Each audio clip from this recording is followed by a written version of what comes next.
Okay, I think we're close enough. We're going to call the meeting to order, and I think Mr. Peterson's going to take some notes and attendance, so attendance noted. Good. So, pretty simple agenda tonight. We are going to go over the preliminary findings of the complaint, regarding the complaint. We are going to get an introduction from Ms. Patterson and Ms. Freely, who are going to kind of run through their perception of kind of how it went and answer questions. So I think the orders are going to give us some information. We're going to have a chance to ask questions, and then we'll kind of hold off till the end for any discussion and statements from us. Perfect. So you're up First, Jonathan explained it perfectly, so I'll just turn it over to you guys. Okay, I'm actually going to start. Lisa? Oh, there we go. There you go. Wonderful. Because the first thing I want to do is, there was a question that came in, and it was just easier to address all of you and answer the question, because some of you may have had the same question, about the type of session we meet in, whether public or executive, and when one is appropriate and not the other. And there was a reference to, because there are some exceptions to the public meetings laws, as you were all aware. One applies to discipline of public employees, and then there's one related to pending litigation or potential litigation, were the two that the board member had asked about. And so I want to address those first so that we have some kind of common understanding, because I think there are times and places where those may be relevant to our conversation.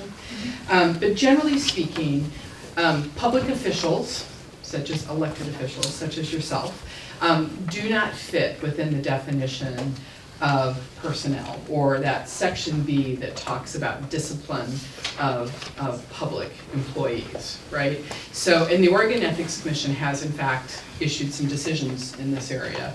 And they've talked about, when you're talking about internal disputes amongst board members or complaints or those types of things, there really isn't anything that allows for an executive session under that provision of the law to engage in that conversation. So that one by definition isn't going to be applicable to us as we move through this process.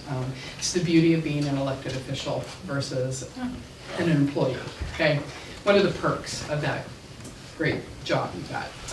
The second one, which relates to potential or pending litigation, that is going to apply if and when we actually get, because what it's intended to do is to give the board the ability to discuss and ask for advice regarding pros and cons of legal strategy and decisions that could affect your risk or liabilities, and to be able to get legal advice from your attorney as you would any other entity, right? That you shouldn't not be able to engage in a conversation to get a privileged conversation with legal counsel.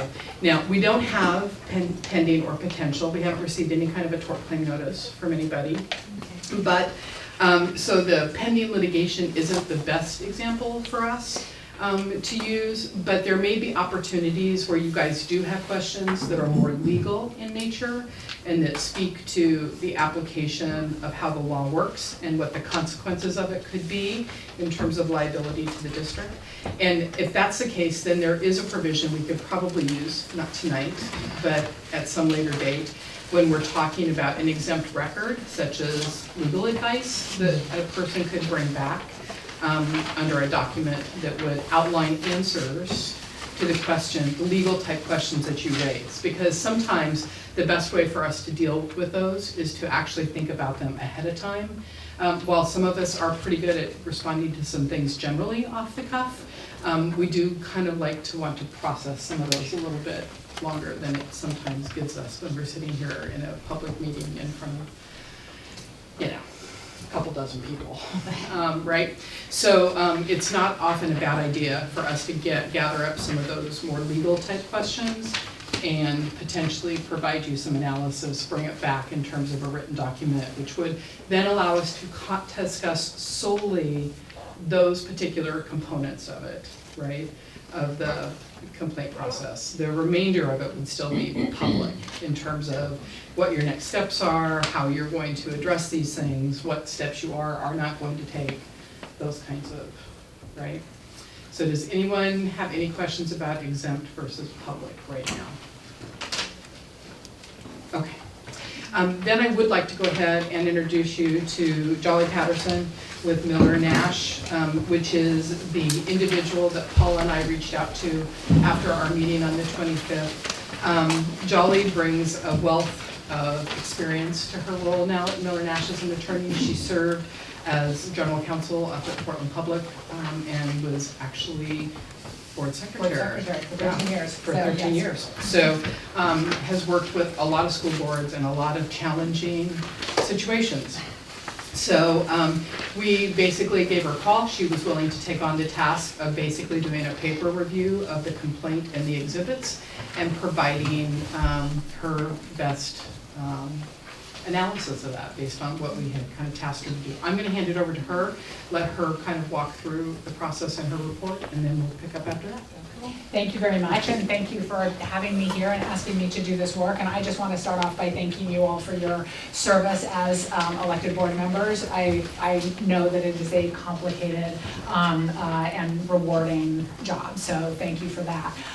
When Lisa and Paul called about the complaint, the November 25th complaint, one of the things, as Lisa indicated, that we talked about as a way to approach these kinds of complaints is to do what's called an initial evaluation, where you look at the complaint and the supporting exhibits, and you determine on what the legal phrase is on their face, just without any further investigation, interviews, looking at any further context, whether, if true, the allegation could rise to a policy or agreement violation. So none of my findings are a finding that there has been a violation. They are all that kind of preliminary, how do we separate out things that could actually be a policy or agreement violation from something that is a constituent concern, maybe a constituent concern about governance practice or communication, but wouldn't necessarily be a policy concern. So as part of my review, I only looked at what was submitted. I didn't consider any other information, didn't gather any other facts. And so that's how we did the initial review. And let me walk through a couple of kind of caveats that were important to me in doing this. So the first one is that the November 25th complaint provided, as you know, specific exhibits. Usually they were emails or text messages, and then asserted that they violated a policy, a working agreement, a contract, one of those documents. It didn't necessarily tie it to a specific part of that policy, and your policies, like many, have lots of different provisions and sections. So that was one of the things that made the initial review a little bit challenging, because I didn't want to assume what the complainant was necessarily asserting, that this email violated this provision of this policy. So I looked at it kind of holistically or in a general manner, but that was just one, I want to be clear kind of how I proceeded with this process. The second thing is that the policies and working agreements that were identified have a lot of aspirational or general language in them. And certainly the board, it's great that you have working agreements with your superintendent. So that's a very good practice. And a lot of times language in those documents is kind of aspirational. In part because of the complexity of the jobs that you hold and the competing obligations to, on one hand, generally support the superintendent and and staff and moving the district forward. On the other hand, listening to constituent concerns and responding to those. So some of the letter has some examples of some of the general language, things like the superintendent can expect the board will respect the superintendent's professional competence. Certainly, every board member should be respecting the superintendent's professional competence, but whether that means that any given email that is critical of the superintendent or a staff member violates that policy, like that's the language of the policy is so broad that it's hard to base a violation on it. Similarly, the board supports the school administration before critical groups and individuals in the community. Those kinds of statements typically aren't meant to say that every time somebody raises a concern about the district, you have to refute that or not listen to it, but what exactly some of those statements mean can be complicated in their execution. So I generally did not in my evaluation determine that on the face of the complaint any one email violated those kinds of broad aspirational statements.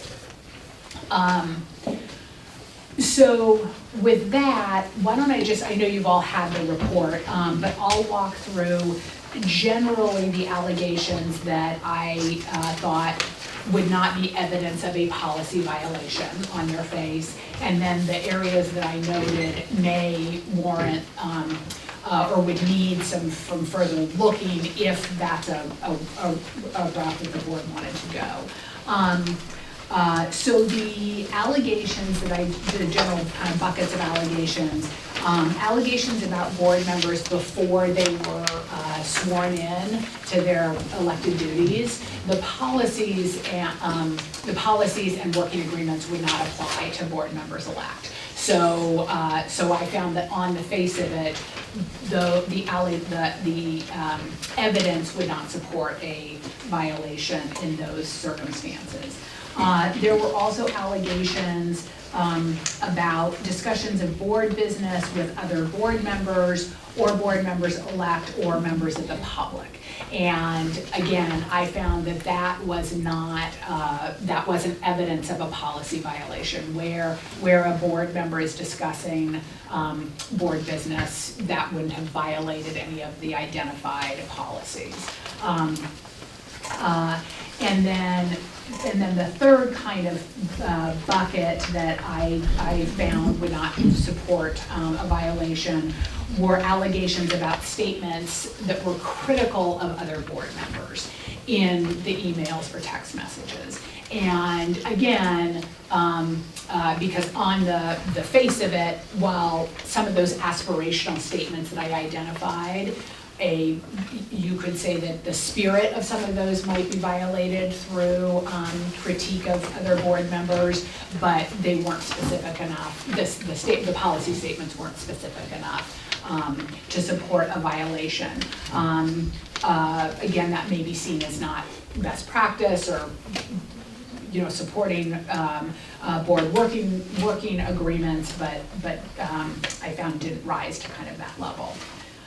The one area that I generally identified as potentially, that I couldn't, on the face of it, say there's no policy violation here, that I could kind of easily look at it and make that determination, were the exhibits that involved communication about the prior superintendent and his contract negotiations or evaluation potentially. And part of that was because that's a place where I would need, or an investigator or anybody would need additional facts to understand that one email or that one text. What was the context of that? Was there an evaluation that was going on at the time? Was there contract negotiations that was going on at the time? What was the broader context of the communication? So unlike the other areas that I identified where I could just look at it and say, not a violation. I couldn't do that with the ones that were about the superintendent's performance. There just wasn't enough information available. But again, I want to be very clear that it was not there's not a finding that there's a likely policy violation or any kind of determinative finding at all, just that I couldn't make that determination based on what I had in front of me. And then the other area that kind of fell within that, hard to tell, you need more information to know, was around the sharing of confidential information potentially out of executive session. And again, so a couple of things here. One, the executive session law on its face does not prohibit the sharing of information out of the executive session. Clearly, that is the spirit and the intent of executive sessions and the reason for executive sessions. And there are other documents that were cited in the complaint that do state that information, it would be a violation of that working agreement for information to be shared out of an executive session. But I couldn't, just based on the email that I had, determine whether any of those, had been violated. So those were the two areas that again, just couldn't make that determination on the face of it. So that was the general review, and again, I'm happy to answer. I'm just doing a broad overview here. I'm happy to answer detailed questions, and I wasn't going to go through each of the allegations.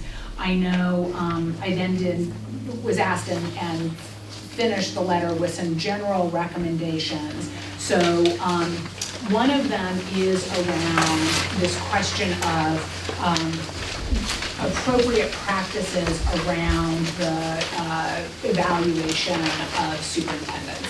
And this is a very complex issue for board members. It is your job to receive feedback from the public on how the district is doing. The superintendent is your sole employee, and so you both need to be able to receive and potentially respond to concerns, and on the other hand, treat every employee and superintendent with respect and handle the evaluation process respectfully, confidentially, and in line with your policies. So that's not always an easy line to draw, and I think board members can benefit from some training and some understanding about how to go about that. I think it's also, another recommendation would be in looking again at your working agreements and maybe drilling down a little bit into those, some of those statements that are more aspirational. Now, you're probably not going to be able to make them so specific that they address every issue that comes before you, but it may help reduce misunderstanding amongst yourself and your constituents about exactly how you navigate some of the competing duties that you have. Another area of just two more areas where additional training or learning might be helpful is around constituent communications. So how you are communicating with constituents, how everything you do is a public record, how those can be perceived, how you navigate some of those obligations that you have as elected officials in the best way possible. There are some good best practices out there, and so that can certainly help. And then finally, kind of circling around to the issue of the confidentiality of executive sessions and just what is confidential when you're in an executive session. Is there anything you could ever share out? What is appropriate? This is related a little bit to the first point about the evaluation of the superintendent, but goes beyond that. Just a lot of clarity about confidentiality. constituents want a lot of information from board members, and they care deeply about their school district. And so how you respond to those concerns or those questions about things that may be pending or best kept confidential, even if they're not legally obligated to be confidential, how you do that, so you're responsive, but have a trusting relationship, all those kinds of things are certainly complex. So those are things that might help in moving forward. So, okay, so I feel like I've been talking a lot, so I'm going to stop now, and I think, like Lisa said, maybe take questions, and then moving on. Does that make sense? Okay. Yeah, Okay. no, that'd be great. I have a question. Thank you for being here, and thank you for explaining your analysis. It was wonderful. I mean, for a complaint and for the analysis, it was still, I enjoyed reading it. Just how well organized you laid everything out. There were just a few questions that I have. Yep. On, let me see, it would be page 2. Okay. Underneath the specific allegations, you wrote a paragraph that states, and it's the last sentence of this paragraph, first paragraph. It says, additionally, the complainants may not have standing to enforce the reference contract. Could you explain that a little more? Yep. Thank you for that question. I You bet. probably should have addressed that. So one of the, I think, interesting questions that this complaint raises is when members of the public raise assertions that an employment agreement or an employment contract was violated, and they weren't parties to that agreement, and the person or the employee is not him or herself bringing forward that complaint, is whether that's a so standing is a legal, standing is a legal theory that basically tries to address, are you authorized, do you have the right to bring forward this complaint? And so that's something that I think the board may want to look at if there's any question about moving forward with any more of a review of this. So that was the reference to standing. Okay, very good. I also appreciated how you outlined the aspirational governance as opposed to what that means. And what it means is that we aspire to achieve, but it doesn't always mean enforced, correct? It's more of, these are the goals and what we are working to. And what I find sometimes is that we want black and white just for the sake of clarity, but there's a lot of gray.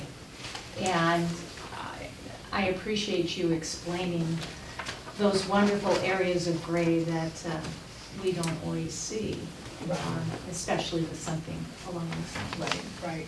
And so the reason I wanted to point that out in the letter is, again, I'm not sure exactly what areas of the policies the complainants were asserting were violated.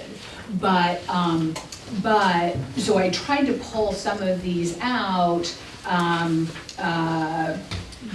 to describe how they are hard to enforce in any one circumstance because they are fairly subjective. That being said, that they are not unimportant. I mean, as the complaint demonstrates, I think You not meeting those aspirations can have consequences. Oh, right. It can have impacts. Exactly. Right? Very good. Even if it is, even if it doesn't rise to the level of a violation, it can still impact relationships from those who have signed on to those. So we have to understand the elasticity in which those aspirations are set out and how we work with those organically to achieve. Okay, that helps me immensely to understand that. Thank you, appreciate it. More, okay. I've got a few questions. So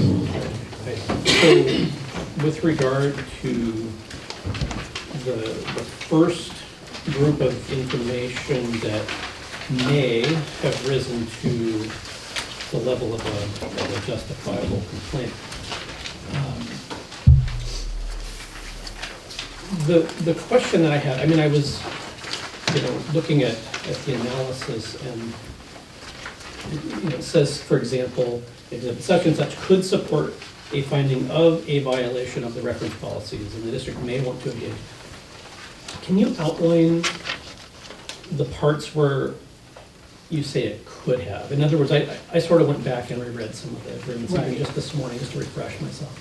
But I'm unclear which areas you think could have been violated. Right, and so I think that would be, so I'm happy to kind of describe some of the language in some of the policies. Yeah, that'd be cool. I think that would be something that, though, would require a further investigation to determine. And one of the things, if again, the board wanted to do that, one of the things that you typically would do in a standard investigation is you talk to the complainant to try and really drill down and understand what exactly is their concern.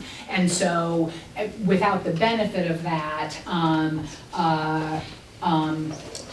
when you look at the board superintendent relationship and the working agreements, there are areas in here, so around the licensed evaluation for administrators. And I don't know if the board, so that's policy CCG, that's one of the ones that was cited by the complainants. How that is applied in your superintendent evaluation process, I don't know.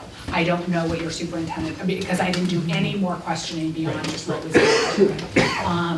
But if there was public discussion and maybe sharing of confidential information, again, I don't know, that could be a concern under that policy as well as under the board superintendent relationship policy. And I would say some of the information in the working agreement. So it wasn't that there was any one exhibit where I could easily say this because I wasn't charged with doing that, right? Like this piece of information violated this part of this policy, but I couldn't easily say, oh, for sure it doesn't, right? That there's not that there, in the way that I could, for instance, with the board members who had not yet been sworn in. Like it's just not a policy violation.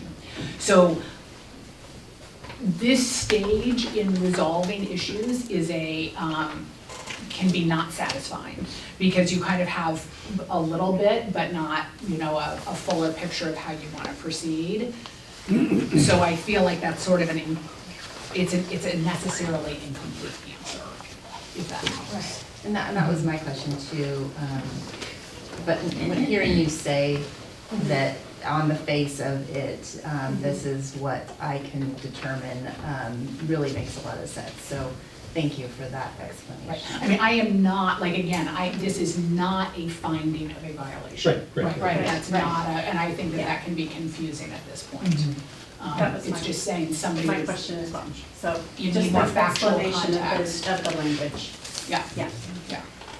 But it does make me think that, and I've had personally this issue with some of our other policies that have nothing to do with what's going on here, Right.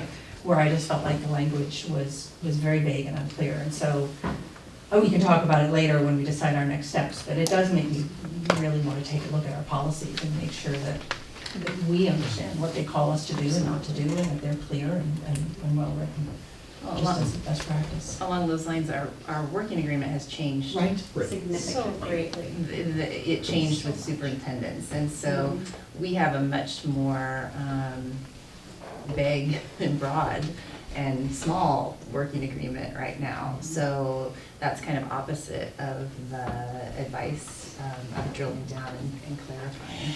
And I should, One of the complexities, and I'm gonna caveat my advice of drilling down, because I think every board and superintendent needs to determine what's the right thing to define that relationship. And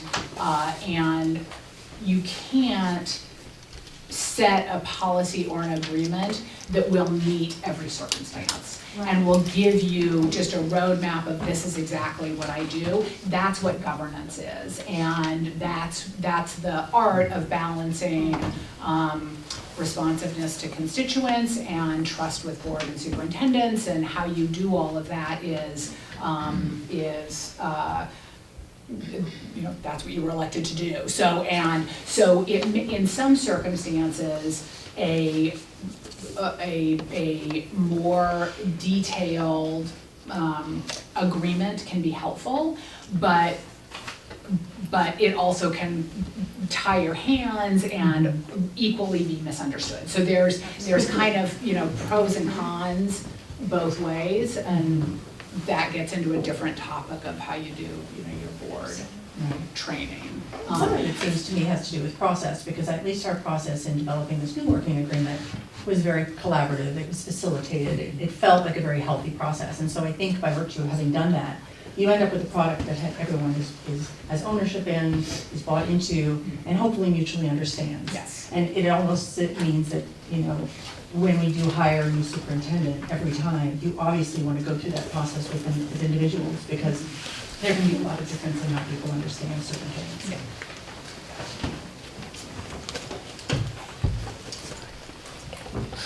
I would agree. I mean, I think that's really important, Janet, to have the training and going through that process. And I have to say, when we went through the collaborative work of the working agreement, it did feel good. We were all on the same level, and we understood where we needed to be and what we expect and where we need to refrain. And so I think that's absolutely just taking the right steps. It's critical. What other questions do you guys have for Jolly? I'm going on questions, just, you know, talking about next steps, is kind of where I'm at. I appreciated the work and kind of the first going through, you know, you know, I'm not a lawyer, you know, I hire lawyers.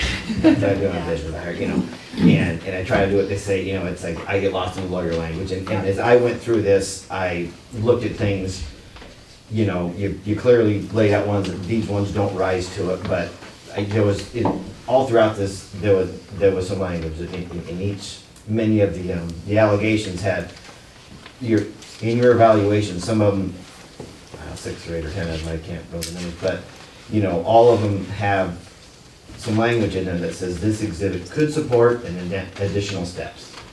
And are we gonna get to what those possible additional steps might be? Do you have any recommendations for Lisa? Well, I have tried to kind of organize it a little bit for Okay. you, okay? Great. If that's where you want to go next. Okay. And I guess I may just have one more question, just kind of as a push down. Earlier, I mean, just maybe a clarification for your, Lori, mentioned about the complainants may not have standing. Right. But doesn't the public own the district? And so even if we as a board is doing something inappropriate that's affecting a person over here, Right. that's everybody's district acting inappropriately. So can't they point out the fact that, can't they say, you're treating that person inappropriately? Yeah, so yes, but I think that how the board wants to operationalize its complaint process with regards to that is I think is actually is one of the things that Yeah, Lisa's it's on my gonna, list. Okay, good review, enough. so. Perfect, thank you. Yeah, it's on my list. So, as I went through Jolly's report, the question I always get from everybody is like, well, what do we do next, right? So, clearly, it sounds like you have a working agreement in place with your current superintendent. I would encourage you to be, you know, thoughtful as you kind of have gone through this, see if there are any adjustments or changes you need to make. I do think that the real key with an operating agreement amongst board members and the superintendent are essential. I mean, it is the foundation of the relationship. While we all strive to reach the highest possible level in our performance, we often fall short. But as we do that, just as human beings in this society, right?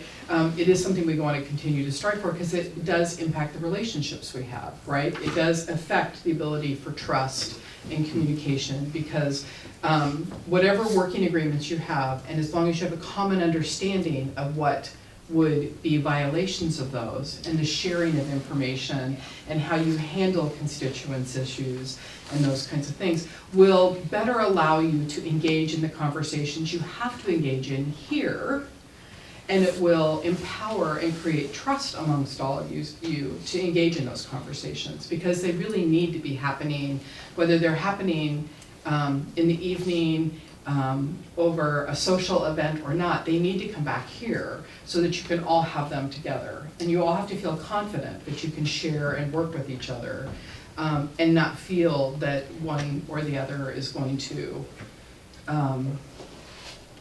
throw you under the bus, right? I mean, for a less legal, technical term, right? I mean, because that does truly impact the ability for you to feel safe, to come into the environment, to engage in the conversation, because this is where the decisions are made. This is where you're empowered to make those decisions, and where the community actually gets to see the whole thing being done. And that also fits really importantly with the executive who runs this school district, right? There has to be a high degree of trust and understanding because you're each operating kind of in different venues and you have to have trust with each other to be able to do that. And if you don't, you end up with a lot of extraneous conversations which drag or detract from where you want to go, right? And I've clearly heard from all of you that where you want to do is you want to move forward and you want to do it in an effective, proactive way. So I would encourage you to just look at it, to revisit it, to make sure you all have a good understanding and that you all feel like it is working for you, right? Then I think another step is to look at some serious training components for you. And I know that you had started that process and we put some of it on hold, waiting for the outcome of this. But something that does in fact really put some best practices with some really strong focus on constituent communications. It should incorporate some the complex elements of being both available and responsive while effectively working with other board members and community members, right, and the superintendent. So it's not unusual for a board member to say, well, you know, I'm sitting, you know, I went to a tailgate and I'm hanging out with my friends and we're having a conversation and where does my board member hat end and my, you know, Lisa hat just went. And as a board member, that's a tough one, right? I want to be able to tell you that in a board meeting, nothing happens. I mean, until you're here, there is no power, nothing happens. But when you do speak outside of these board meetings, people still know that Jennifer is a school board member for the Silver Falls School District. And when you say certain things, you know, small school, you know, site-based budgeting, right? If I need to bring up, I mean, when those words cross somebody's lips, all of a sudden, it has more significance than if I said it, right? Because you're a board member. And so understanding how to manage those roles and relationships, I think is going to be very important so that you can be effective in both roles. As an effective member, being able to engage in your personal lives and engage with your friends and your family, as well as to engage your constituents, but still maintain the integrity of the communication so that your other board members feel confident in what we're doing when we're not together, right?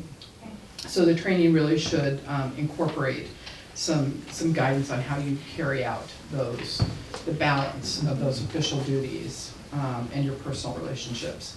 I think we should also put some focus on the role in supervision and evaluation of the superintendent and how board members balance the concerns about superintendents and both being supportive of the superintendent as well as being responsive to your community, right? Because you have to be able to walk both those lines That doesn't mean that there isn't ever any room for improvement or some growth or opportunity, but how that actually happens and how you carry that forward into conducting an effective evaluation and oversight of the one employee you've got, I think is an important component that has kind of risen up out of this. And it probably wouldn't hurt for us to have some more technical training on the executive session component in terms of the information and the documents.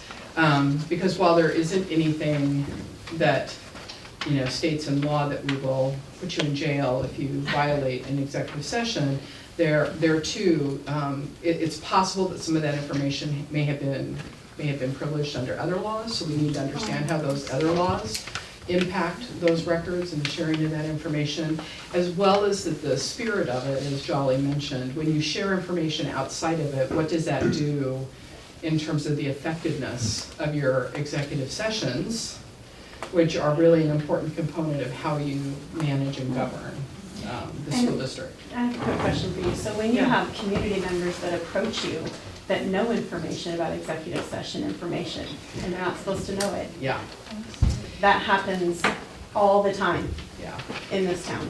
yeah. There are people in this community everywhere that have come up to me over the last 2 years and have told me things, and I'm like, I can't respond to that. Yeah, And it blows my mind. So there's a serious gray area here, Well, maybe some training would help. And then there's, and being you able know- to engage in some questions and answers Yeah. as to certain things. Mhm. I feel Um, like there just needs to be like a standard response, just, here's the lines, that we can say, and that's it, and you just kind of walk away. How's the not a football bad game? idea. I really think, because in this town, that happens all the time. Mm-hmm. It doesn't matter if you're a board member or not. And then, when they approach you and they say things to you about that, and then you don't respond, then they get irritated, and then they go to somebody and badmouth you. Well, I definitely don't Interesting. have the silver bullet Yeah, for fixing when the community decides to yeah, say bad things about you. yeah. As an elected official, sometimes people take that approach. Yeah. As you can see, both at a state and a national level, is how we deal with Clearly. disputes, sometimes not always very productive. I would like for us to encourage a more productive communication. Absolutely. Right. Yeah. So, but I think some training in this area, we could potentially give some examples so that maybe we could kind of do some, well, what about this and what about this? Because maybe actually applying some of those And would be maybe- helpful for you guys to understand, oh, Right. that's where the line starts to go. And maybe since we have a really robust community, it might be a great opportunity for us to express in the public that they are welcome to come to those trainings. Please come to the trainings. Whenever anybody is here, that I'm going to recommend the Ethics Commission come here, I'm going to recommend the ODE comes here, I'm going to recommend a whole bunch of things in my statement. But you know what? Come here and learn it with us. And that way, you can take it back to where you're going and tell exactly how it works and how that is supposed to happen. Well, and And that way, we're all moving at the same together page. forward. Exactly, Right. right, yeah. So that might be a really good opportunity to implement something like that, that could be new in our district, to be on the same playing field and have the correct information. Yes, Lisa, I was wondering, do you have maybe a series of links that you could pass on to this board about training maybe outside of just one agency that we could potentially consider? for I specific- don't know that I or- have any links per se to training. I mean, I think we can put our heads together and come up with some organizations Oh, very good. that do some training in this particular area. Right.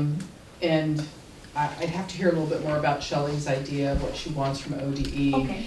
The Ethics Commission does come and do trainings, they They have do. trainers. I've worked with a number of their trainers, it's all Broadus that come out with the hope of, but most of their training is in the area of executive sessions. Like, what is a legally acceptable area for executive sessions, right? Because that's an area that they regulate. And then the other area that they do is on conflicts of interests and where you have throughout financial conflicts, right? Which is, in Oregon, ethics violations under the statute are all financial, right? Everyone always says, well, but it looks like they have this relationship. Shouldn't that relationship in and of itself be a conflict? Not necessarily. Not unless some money moves with it. In Oregon, we're all about the dollars, right? So if you are avoiding a detriment, avoiding having to pay a cost, we're interested in that because that's a savings to you. And if you are gaining something financially, we're interested in that. But if it's just that, you're doing Buddy Joe a favor, and it has no money attached to it or any financial consequences, So there are different rules in executive session though. Right. If you get off topic and you get off the yes, statute, yes. there's all kinds of things that Yes. can go wrong there. Yes. Yeah. Mhm. I've So unfortunately it's- defended some board members Yeah, on those. absolutely, so- yeah. Yeah, because if you end up, you have to stay on topic, so they could do some training on Right. that, right? And then there definitely are some folks we can talk to about training on superintendent roles, and board members' roles and responsibilities and evaluation and supervision and some of those things, so. Okay. But I do think there's some points that have come from this that will help guide some of that training that you guys are going to be having done this spring. So for purposes of next step, I think there are some things there.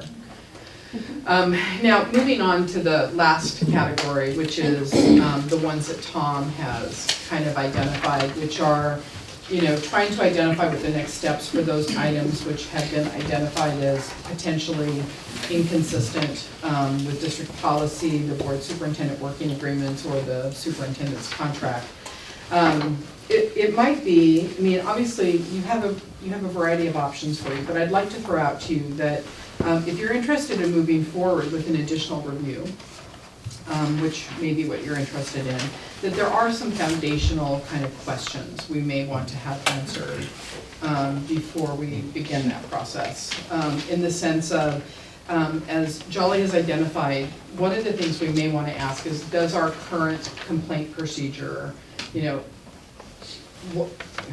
how do we apply the current complaint procedure to people who come to us with complaints? Does that person have to come to us with an alleged violation of something that impacts them, or as Jolly referred to, have standing, right? Because it is going to impact how we apply your complaint procedure from this process to how we apply it in the future, right?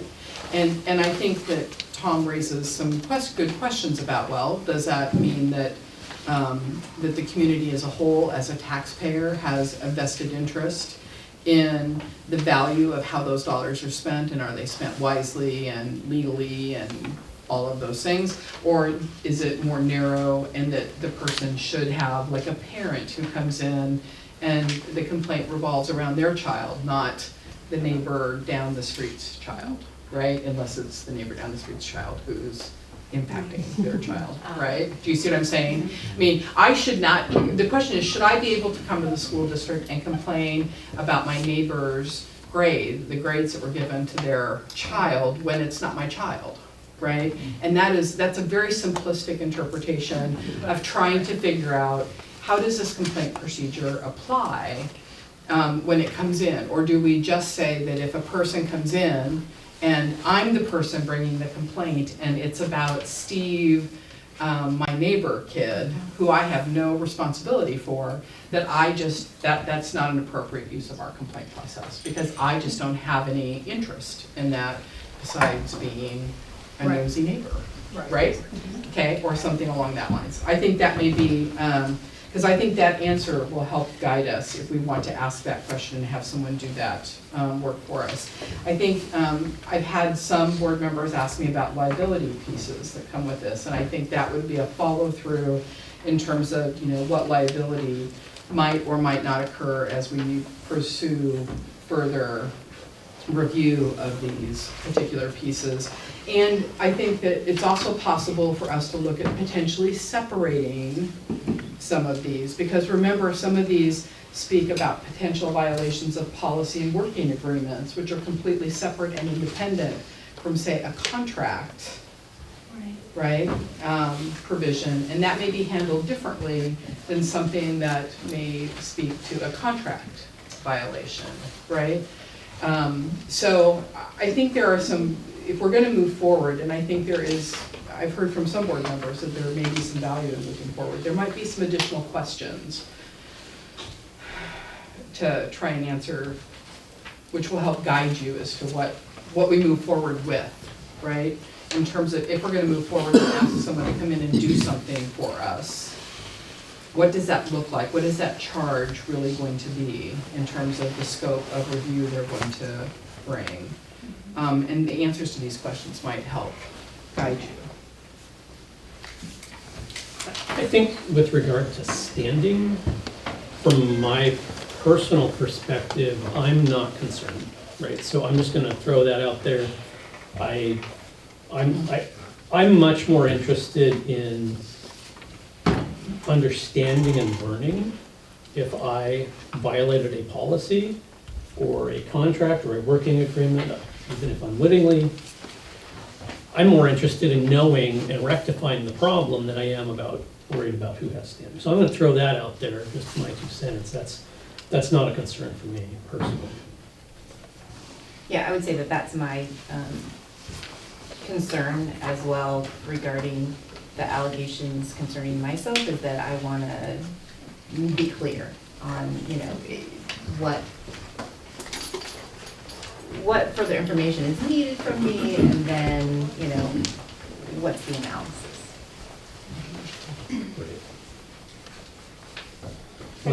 I would agree that the clarity training, because I really think that will help us be more cohesive in general.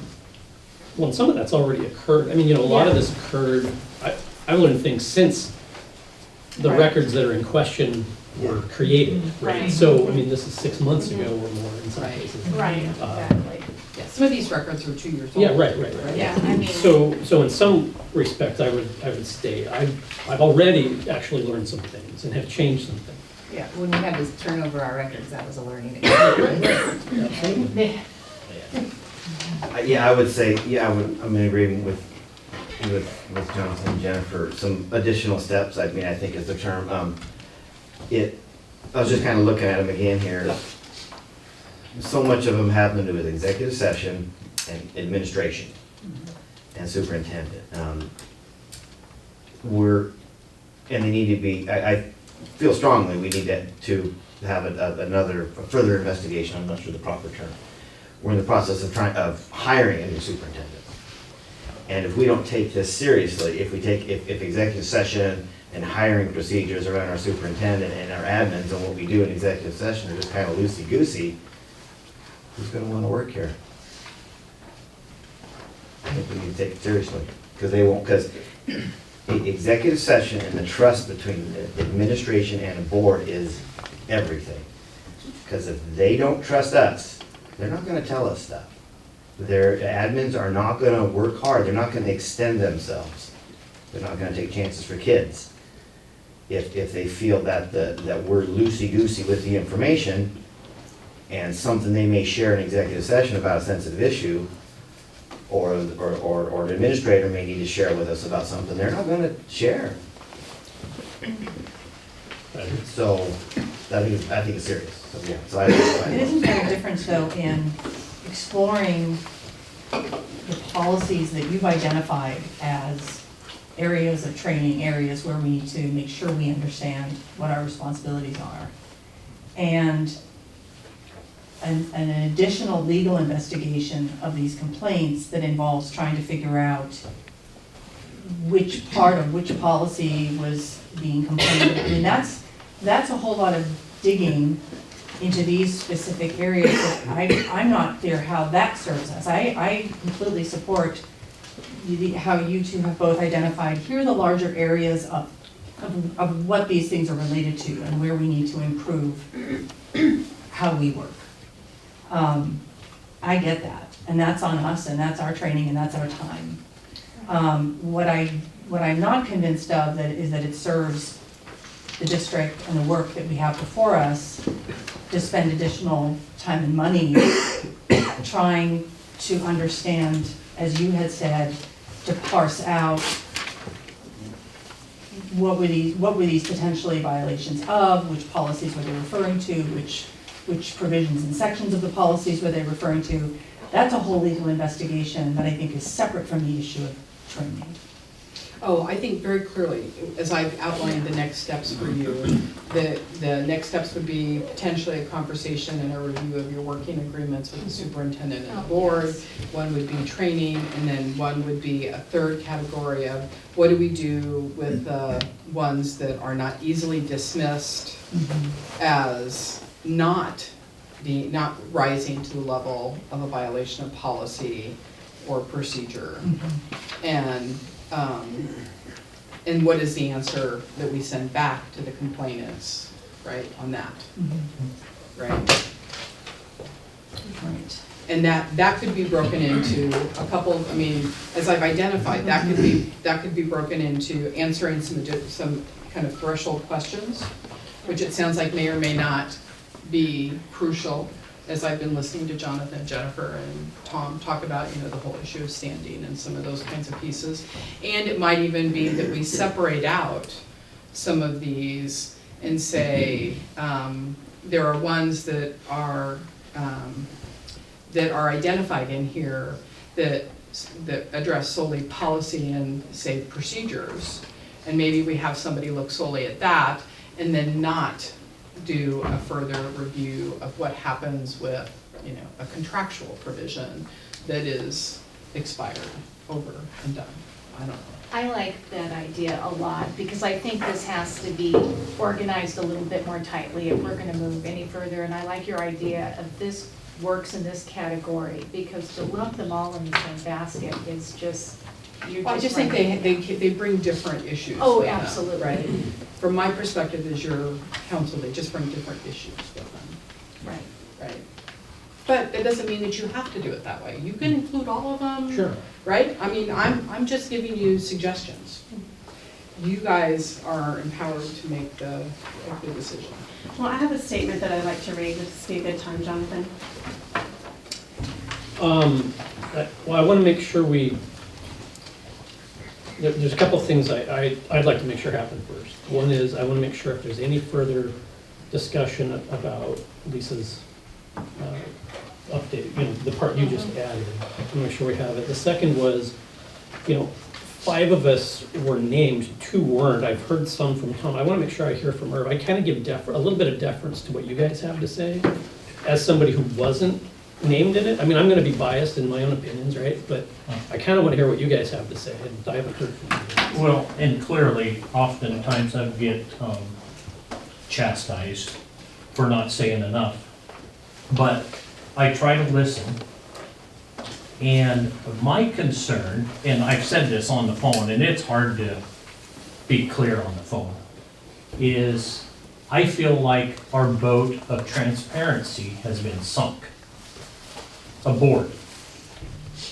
So how do we get through this? How do we navigate to get this ship back sailing? I don't want to add more weight to it so it never comes up. You know what I mean? If that's, when I read, and nothing against you, Jolly, or Lisa, but it was almost more ambiguity after I read it than there was clarity. Yeah. And I was like, oh my goodness, now what? So I guess at the same time, I'm looking to you for advice, so that's why I'm listening. And I mean, you all have good points. And we can always learn from this, whatever we do. And I've done this like 10 years, and it's like, man, sometimes I feel like I've been on the board for a year. There's always something new. New board members, new staff, new administration. But oftentimes, I look at it like the speed limit is 55. And if you go 60, you're not going to get a ticket, right? But if you push that to 70, you're going to get written up. And that's how, I mean, we have so many policies, we don't have time to go through every policy and rewrite it. There's no reason to take that policy to the fence all the time. We gotta stay within those constraints. If that makes any sense. So.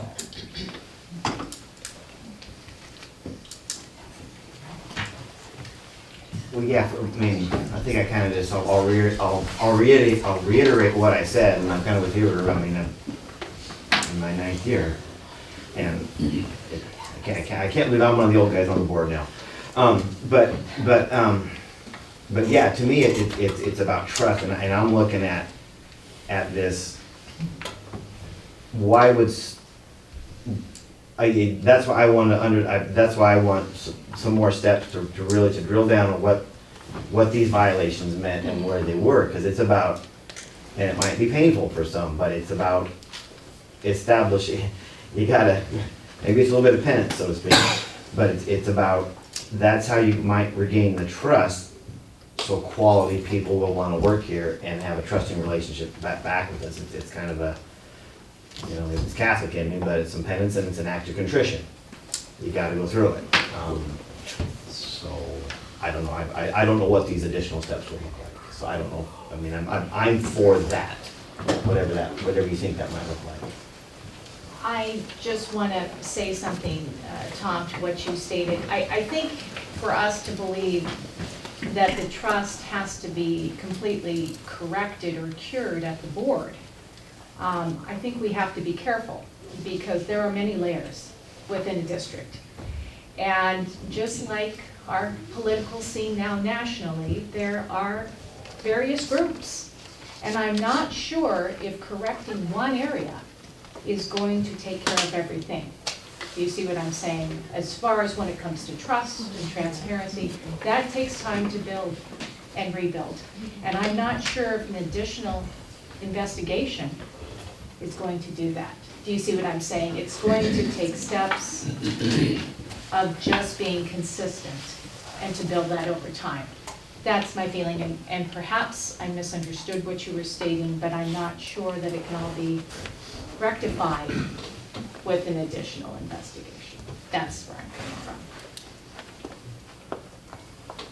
Well, I think actions speak louder than words. And when you have words on a paper, those can be misconstrued and misinterpreted multiple times over. Just as Ms. Patterson's document, we have so many questions about her explanation and how we balance those language and those words. And action is a whole lot different. And when you are faced daily with some type of bullying or some type of harassment, that can get overlooked. And they only focus on the words. And as far as I'm concerned, going forward with additional investigation, I think in my mind, it's going to be more of the same information that we're going to get, of probably no violation. And then where are we going to be then? Or if there is a violation, I gotcha. Gotcha. You're guilty. There you go. And then where do we go? What happens after that? And I think as far as, I'm not gonna resign from this position. Are you gonna trust me then? Actions speak louder than words. So if you're gonna build trust again, you have to have the action as well as the words. You have to walk the walk and talk the talk. right, and doing that amongst my fellow board members, I feel confident that I can regain trust as necessary. I feel confident now with this board, I believe that not then. having the the cloud of the concern that was elevated by this complaint. I think if we leave I didn't count them, but let's just say there's 10 ambiguous, may rise to, may not. I'm really concerned about leaving that in an ambiguous state, because even if I feel like I can work with every one of you and I can explain exactly the context of what was in that, that's much more difficult to do with everybody else in this room, who, I don't have necessarily a great relationship. I don't know even everybody in this room, and it'd be hard to kind of constantly explaining that. Selfishly, there's a part of me would love to have this come down one way or the other so that I can either A, better understand, because I still don't quite understand where I might have violated policy, to be perfectly frank. I can either better understand where I did, or alternatively, I was fully vindicated, in which case that part of it, at least from the complaint standpoint, moves on. That doesn't mean I haven't changed my behavior.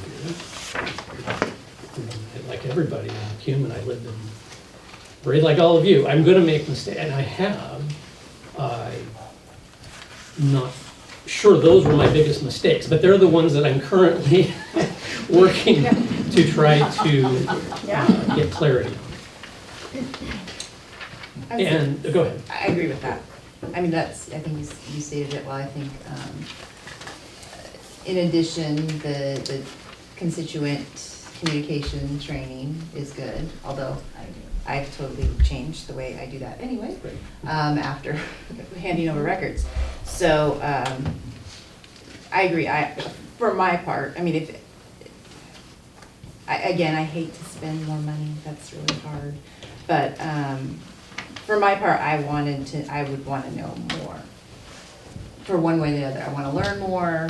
I want to see it through. I think that's where I'm leaning now. I wasn't sure coming into that, partly because I needed to hear what you guys had to say about it. I read it, but I needed to hear kind of your words, your verbal interpretation. I too really hate the idea of spending the money, and I don't think spending this money is going to improve our working relationship tomorrow or in a month. I really don't.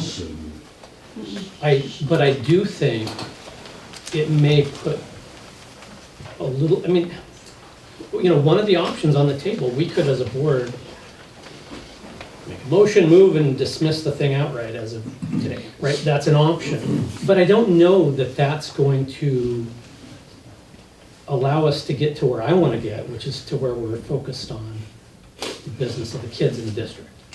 But when does that happen? To Shelley's point. I mean, I think we really have to count the cost, particularly to Paul's time. I was just so dismayed when I heard how much time this was taking from him. We have Student Success Act dollars that if we don't, and this, I'm not suggesting that the work's not getting done, because I know you're going double time, but we have job to do. We have an obligation to the students of this district. We have so many important things that should be happening. And we need to make sure we're counting the cost, not only in terms of just pure dollars being spent on this, and I don't know if there's a bucket. Is there a bucket of funds that says, here, pay for more legal action?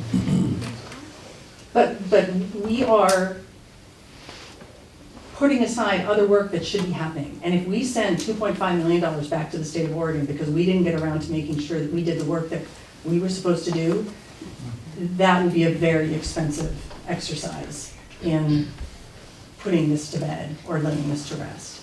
And my concern is that I don't think the next step of an investigation is going to be simple and straightforward. I think it's going to start opening up more and more and more that isn't necessarily going to reveal anything that's substantive. And I think it's going to drag out.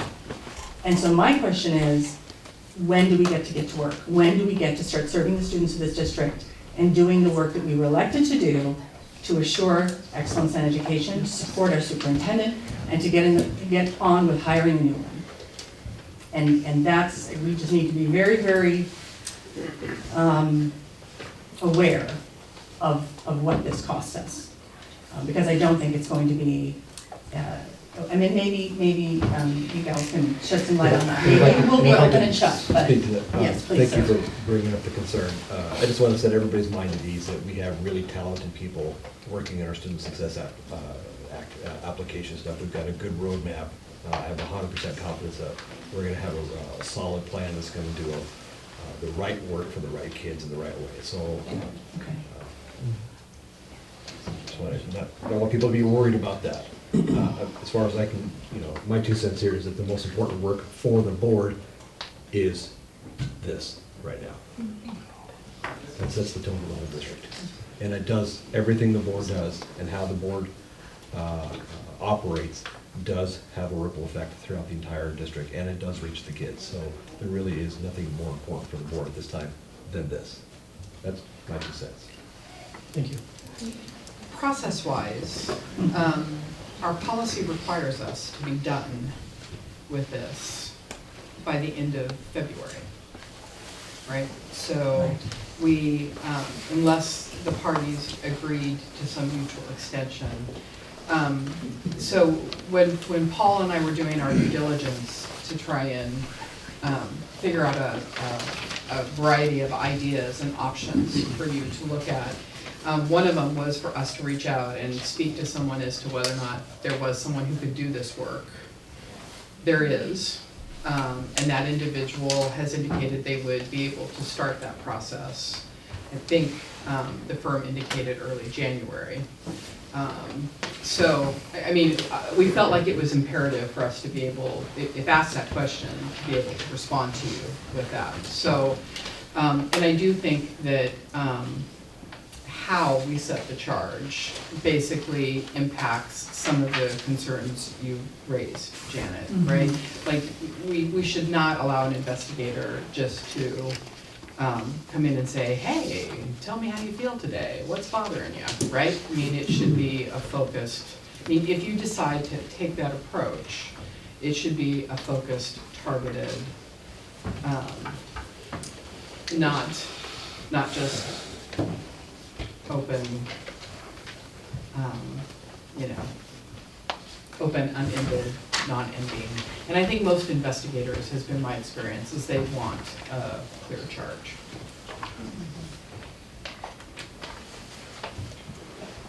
I want to acknowledge, Jen, your concern, by the way. I mean, it's something that's been on my mind, well, certainly since we got the report, wondering sort of next steps. And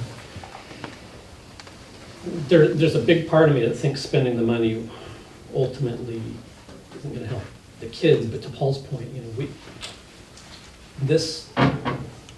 I feel like if we can get to a point where this is concluded, we can hopefully at that point move forward, regaining that trust, even among people who may not be inclined to like or trust us at all, but that would be my aim.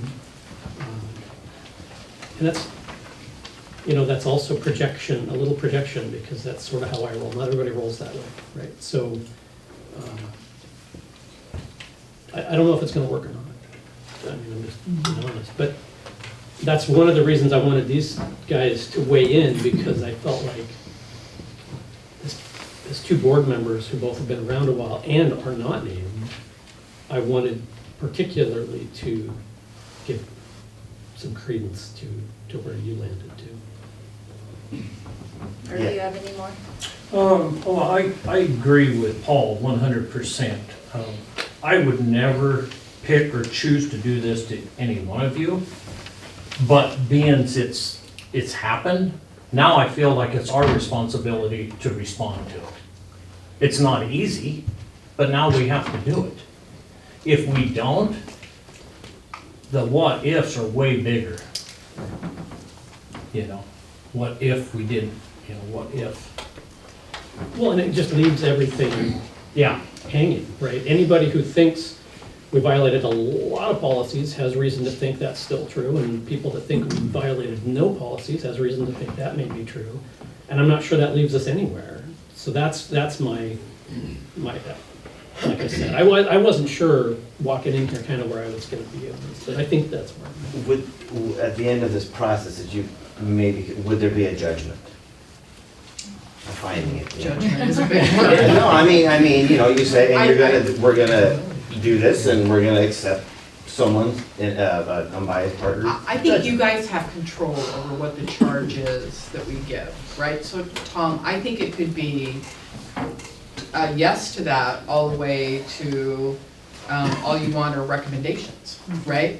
I mean, I think you can set Yeah, the parameter of what, I mean, we can identify for this person, do we want them to look solely at policy? Do we want them to look at working agreements? Do we want them to look at a contract?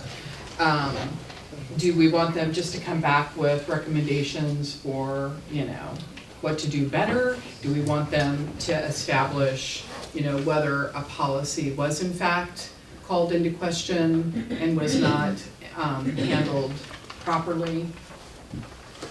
Right? right. So I think you guys, I guess what I'm trying to say is, I think it could be that, but I think that to some degree is up to you guys to decide, right? Well, then I want it to be as concrete and black and white as we can make it. Exactly, and that way, it is what it is. It is what it is. Well, then that sounds like, you know, A finding. a finding. I mean, part of what you have here is that you've narrowed the scope considerably of what would be, which was, I think, part of the That's right. goal in doing something quickly. I mean, this is, a deeper investigation does take more time, and I think the goal here was, all right, let's try and get our hands around this quickly with it, and then initial We make it smaller, investigation. yeah. Right, exactly. And so, and again, not that the things where there's not it wouldn't support a policy violation aren't constituent concerns, but it just wouldn't rise to a level of a Right. policy That's right. violation. So now you've got something narrower that you can move forward with. It makes that time window narrower, smaller, number of people impacted is hopefully less.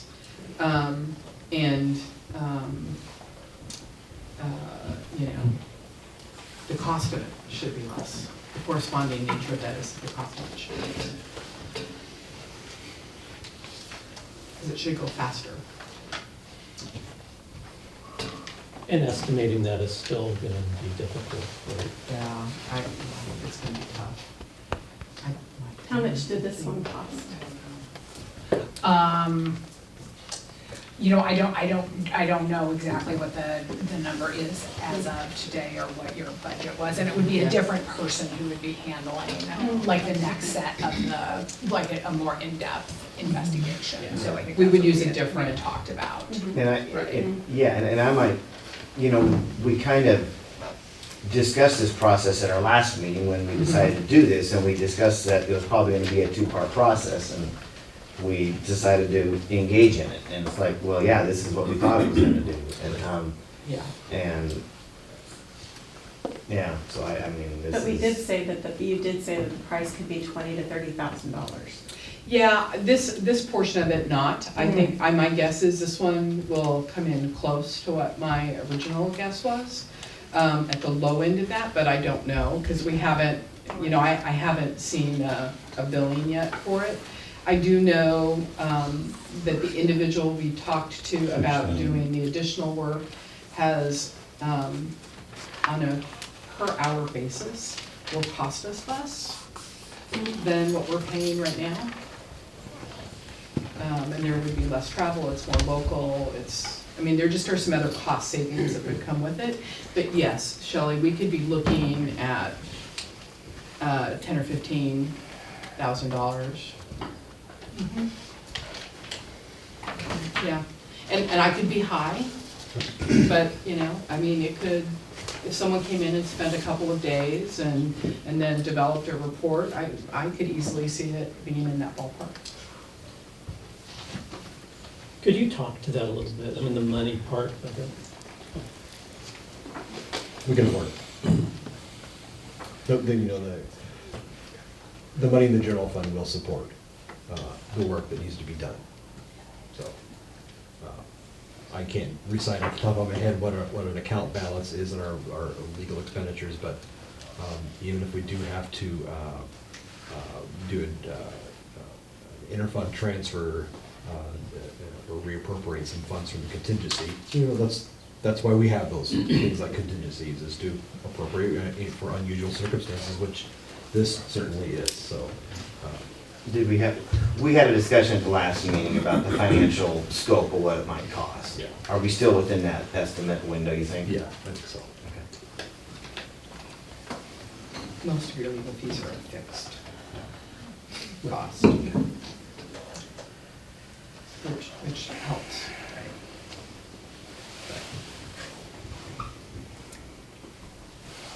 I want to know how, and Jonathan, I wanted to ask you, we're talking about a possible, another layer to this investigation.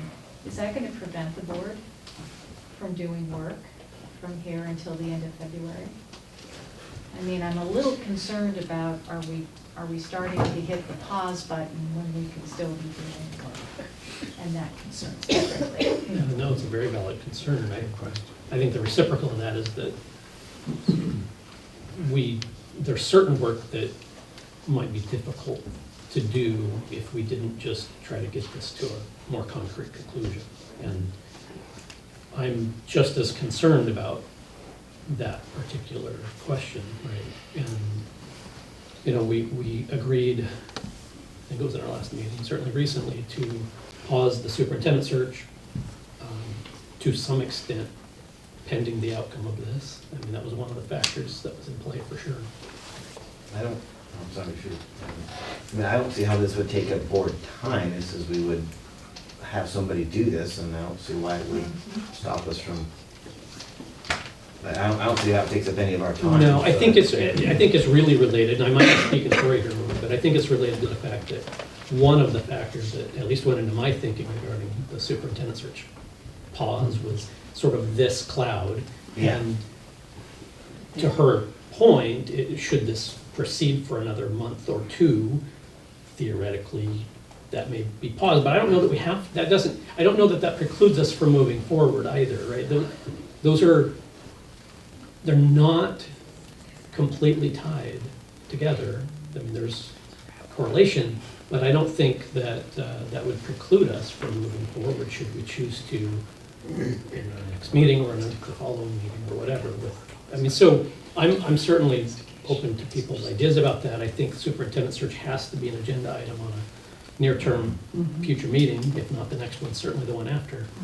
And kind of see where we go. But the other factor is we can try to get this done as quickly as possible, I think, too. And that would certainly be in, I think, our best interest. Like I said, I'm not thrilled with where we are. I don't love it. I just want to see it through. Yeah, these are related to me. I think the best superintendent candidate would appreciate this school board taking board operations very, very seriously if they want to work for us. That's what I think. And I think we should demonstrate that. And hopefully have that person go, that's the school board I want to work for.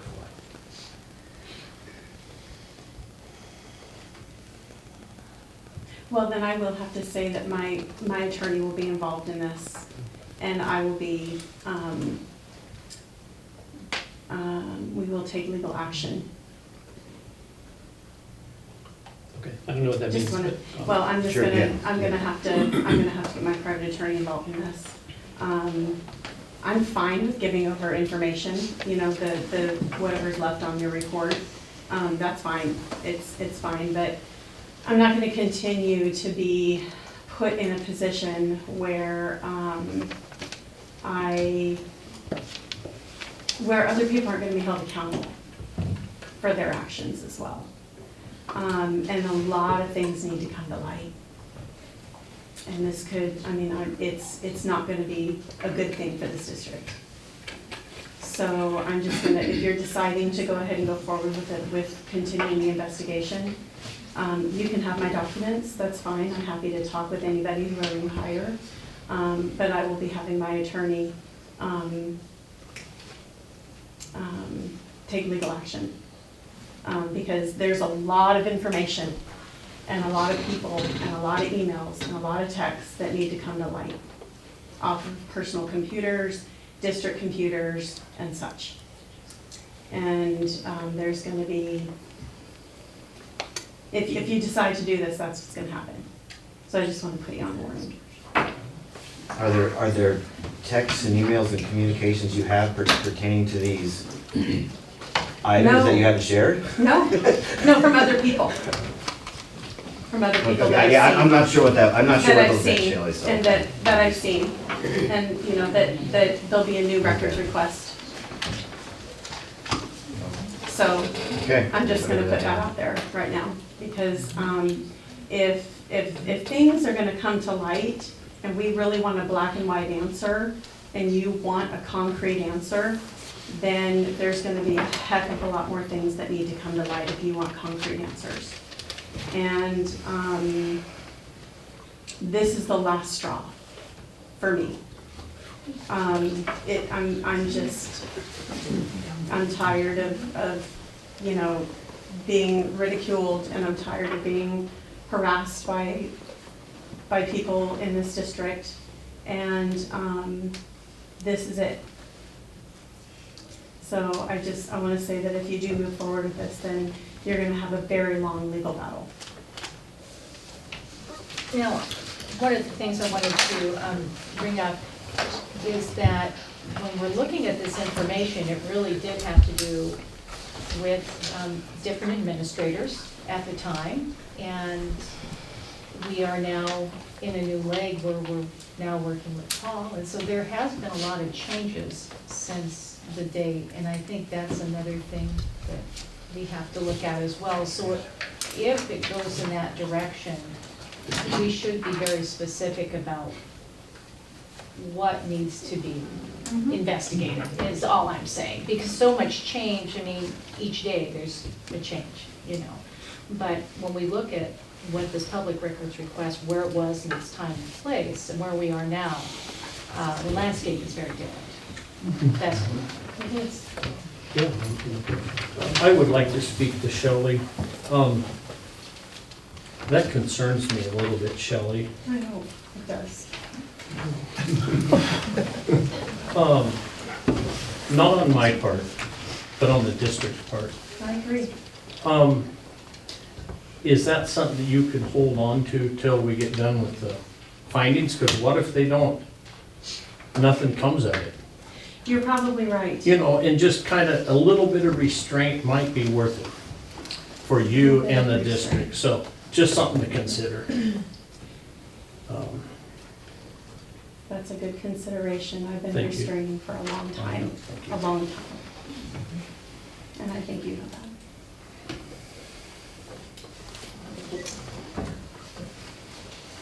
Well, Okay, how do we develop the process? I think, or we Well, discussed I think that? a question is, are we throwing everything in? I mean, it seems to me that there are 4 people who are wanting to move forward at least. And my question is that, what is the scope? That would be helpful to know in advance what it would look like. Do we give you the specific items? Because I was kind of, as we're doing the meeting here, I was circling the items where you guys laid out the ones that could constitute a policy violation, and the district may want to engage in additional steps. I just circled all those, and they were item B1B. Did I say that right? Yes. Yeah, okay. Yes. Items B1D, well, yeah, okay. B1B, D, E, F, H, I, J, K, and then item B2. B2B, B3B. Those are the ones, yeah. Is that how we're to identify ones that I think? It should be any ones that are identified as. Yeah, there we go, that, where you're using the phrase, in the district may want to engage in additional steps. So this is my question, though. That I was mean, my trigger. That was- listening to what Lori said and listening to what Lisa said earlier is that there could be a narrower scope based on some different factors. My question is, do we want to discuss that or just throw them all in?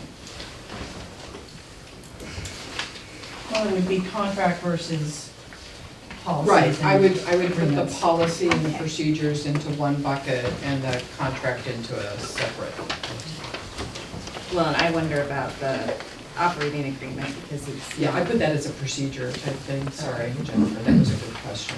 I would think of an operating agreement as a procedure or a. Okay. I used a So, very broad term there, sorry. No, that's okay. I just wanted to be clear. Yeah. I mean, and I think as far as I'm concerned, that's still the area that I'm the least clear on, is sort of the distinction, right? So when I read this, could support a finding of a violation of the referenced policies or agreements. It's all inclusive. And that's right, that's where, So- yes, but I think where you could go back and carve out that you're not specifically looking at the contract, given that that's a former employee. It's a former employee, that they're no longer employed, Right.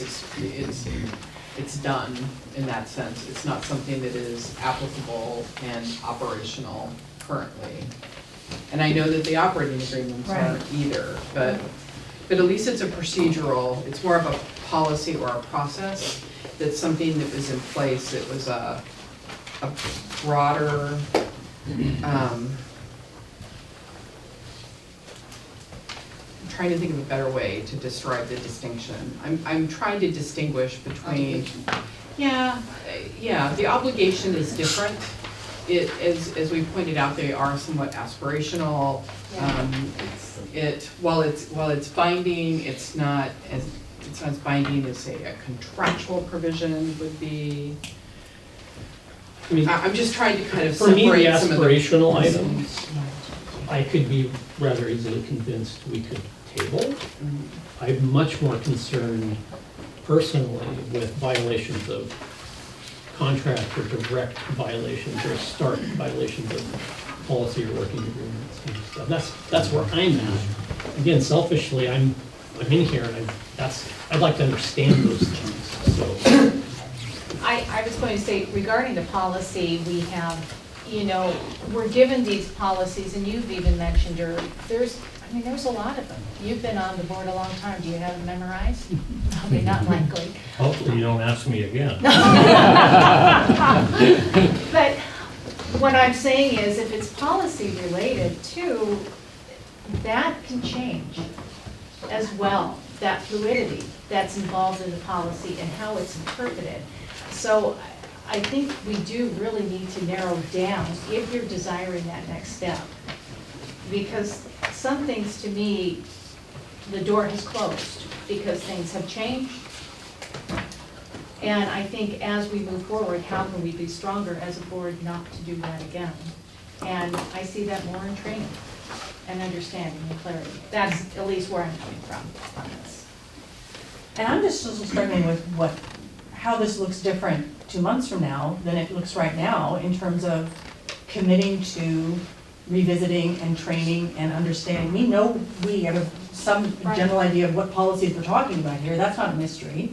And we've all said, yeah, you know what, I'd like to understand that better. That's confusing to me. I need some clarity and some training on that. How does that look different in 2 months? Even if it comes back with, yeah, you know what? Some of us violated some of these policies because, well, who knows why, right? Maybe we didn't understand, who knows why, but they were violated. Okay, so we're going to do training and learn about the policies, and now we've spent $20,000 to $30,000. And I'm not arguing with it, I'm just trying to understand from a logical perspective, what are we gaining? What I would like to see is for us to actually show that we've changed. I want to show that I've actually changed clearly I have the most on the list, right? Let's just put it out there. And I have highlighted, I don't have my highlight here, but I have highlighted the ones where it does say the exhibits could support a finding. I went and found those exhibits. I read through them again. I looked up policy. I printed the policy so I could put it with that exhibit, and I made notes to myself, questions. I made questions, I made concerns, I said, what did I do here? How is this different from this language in the policy?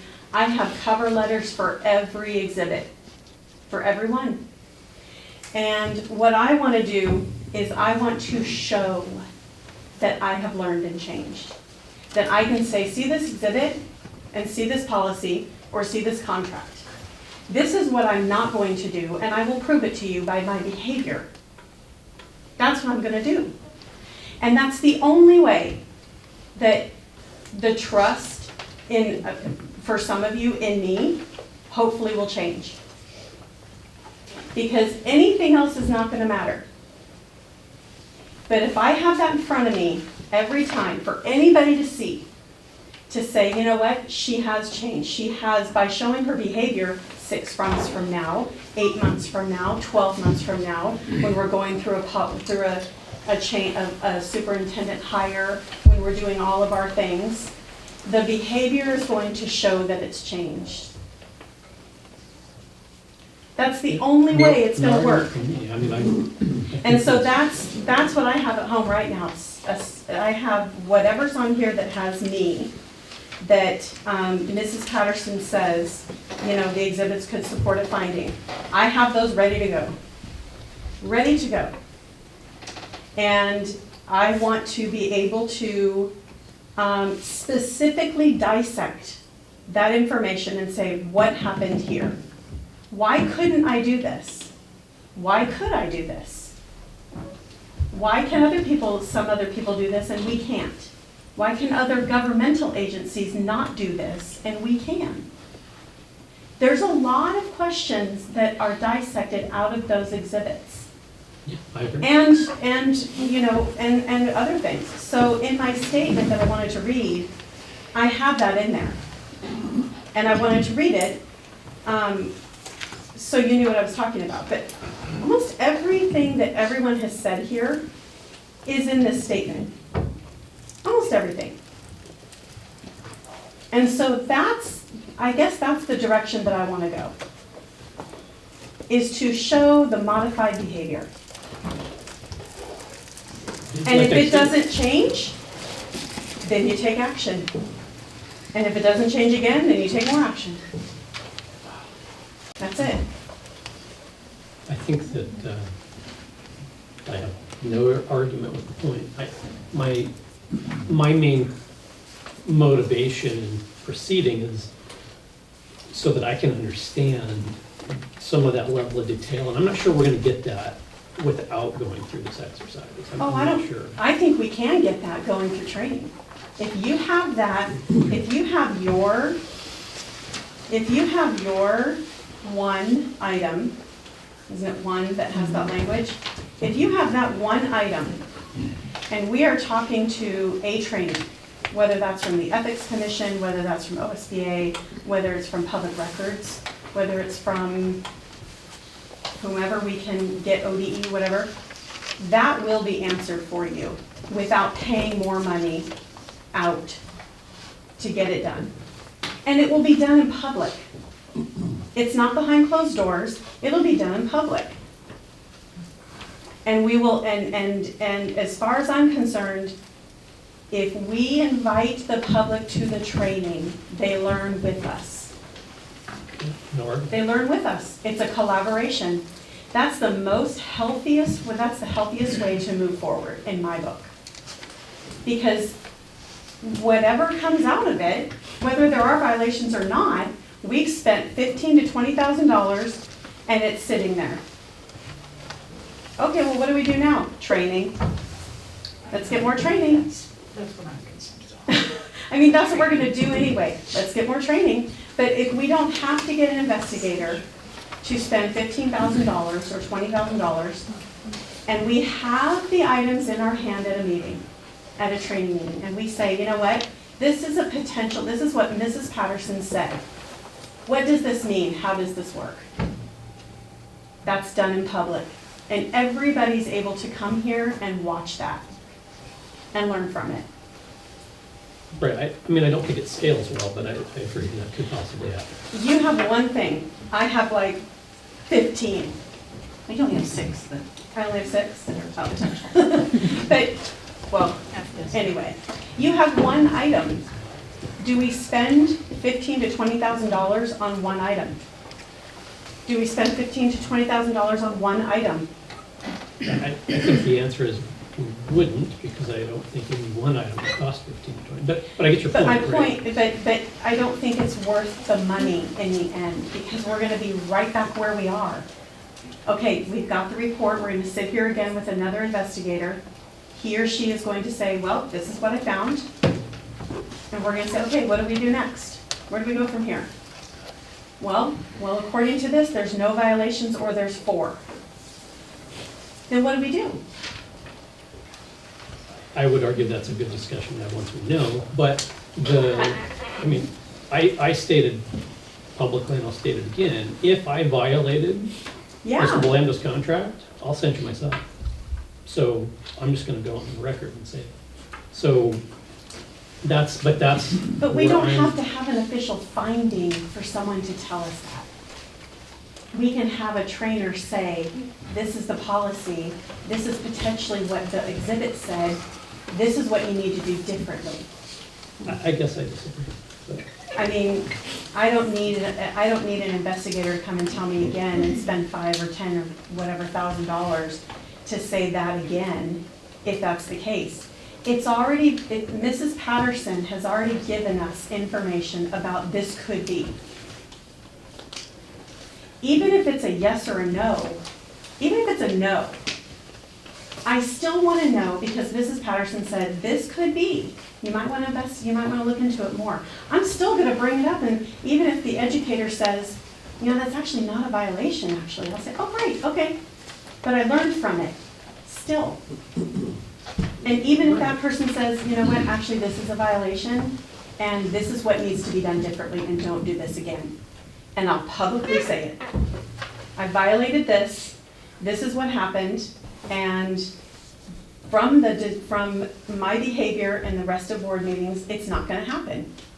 It won't happen. I guess that's from the educator standpoint in my head. And I think that you have one item, Jennifer has one item. I have 6. I thought I had 13. Maybe I'm harder on myself than I thought. I think I am.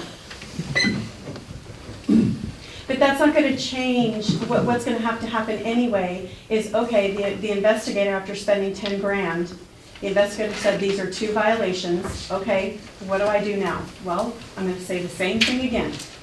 When we have the trainers here, I'll say, here's my violation, if there is one, what can I do differently? What's the language in here, what's the language in here, and how do we move on from that? It's gonna be the same outcome, except we're not gonna spend $10,000 or $15,000. It's the same outcome. But if we hold ourselves accountable in public, that's the same thing that we're doing. Is if we hired another investigator to come and you know, look at it again and go through it again and $300 an hour. I get your point, but having said that, I'm not sure it's changing my position. So I mean, I hear you, but I want to make sure everybody else has a chance to weigh in on whether or not that's compelling them differently. I also, at this point, if none of the 4 who indicated a preference to proceed are swayed, I think we have the ability to close this out. So, Well, I think it's a good argument. I mean, I feel like I'm kind of being selfish in one sense, that I want the bit about me to be investigated. So I don't think I'm a good judge, but I guess I would prefer to hear from others.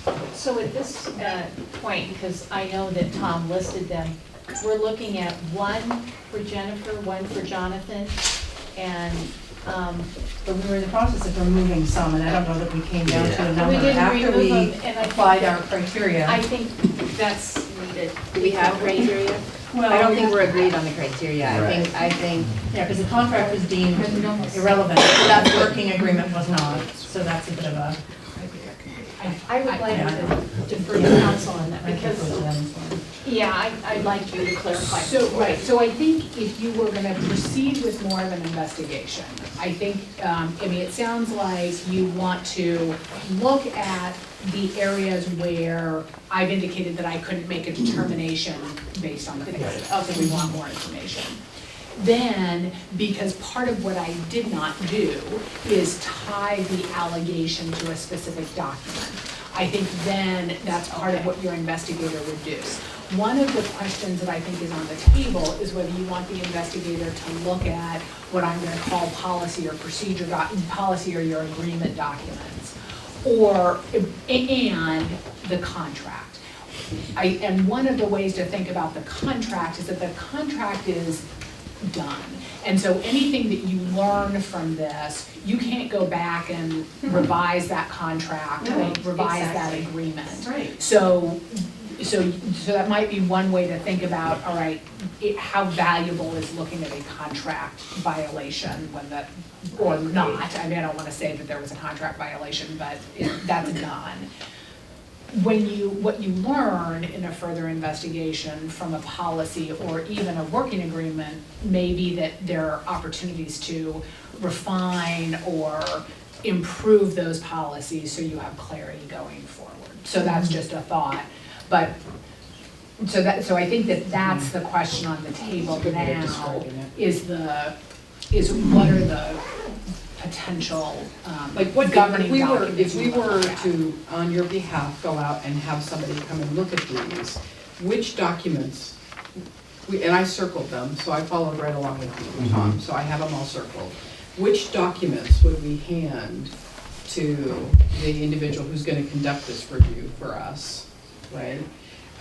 In regards to the ones that we circled, to ascertain, based on the facts that they go and find, whether we did or we didn't, right? Is it the policies? Is it the working agreement? Is it the contract? Is it 2 of the 3? Is it all 3?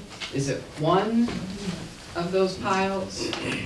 I mean, I would find value in any of them, and I get that the contracts and the working agreements have expired. We have a brand new working agreement, different contract with Mr. Peterson, but it doesn't mean you don't learn Well, from. and I think that Jolly's process. point, Jolly's point is right, that even though it's an old working agreement, it could inform how Right, you that's handle right. your future working That's right. agreement. Right, this is what happens when you violate a working agreement or a Right. contract. Just, On you how know, to it's- clarify, how Yeah. to, you know, it's- whereas the contract kind of fits into a different category. Like I said, for me, this is really huge for me. This is, even though it's an old agreement and it's an old contract, we are, you know, I'm talking to our next superintendent right now, who, as we do that. This is huge for me. You know, are we gonna be a board that violates working agreements and contracts with the superintendent? I don't wanna be that board. So, this is huge. So yes, I'm for going, for looking at all of them. If I got these correct, you have contract, policy, procedure, and working agreement. Yeah, I put the, under procedure, Like I put different the working umbrellas. agreement, because it's not a, It's separate. it's not an adopted policy, it is kind of procedural in terms of Okay. what you guys, I mean, it is something that you guys have all kind of worked through and agreed to. You all voted on it at some point, not some of you, but. I sort of feel that if it falls under policy, I think we can really learn through training on that. I mean, if I'm looking at each individual category, and with policy, I think training is a good way to massage some of that. As far as the contract, I'm still struggling because it's expired, and we're working with a new contract, and I think now that we're alert to this, we would definitely be asking more questions and making sure that we were tighter on that. But as far as procedure, and the working agreement seems to be separate, and I'm just trying to break it down into categories before extending it into an expensive leg of investigation, which I'm still struggling with. But I think some of this can be corrected, maybe that we're more aware that there is less unintentional, rather have a healthy understanding, clarity of what is expected of us, as opposed to maybe the intentional or unintentional of violating something when we clearly just maybe didn't know. We were agnostic. We didn't have the full understanding. I mean, we are just humans. Right, no, here. I- Okay, so, that's where I'm at. I would like to see anything that was related to policy that we, continue with training as opposed to going through an investigation. But that's where I'm at this juncture. So. I think, Yeah. I don't anticipate a significant difference in the cost if we include some of the policies that were cited by the complaint, right? So deference to the complainants, if they cited policy BBF and BCD, I think if we include those, I doubt it's gonna dramatically increase the cost for the time, just a hunch. I don't know, but some of them may not apply very quickly, and I don't know.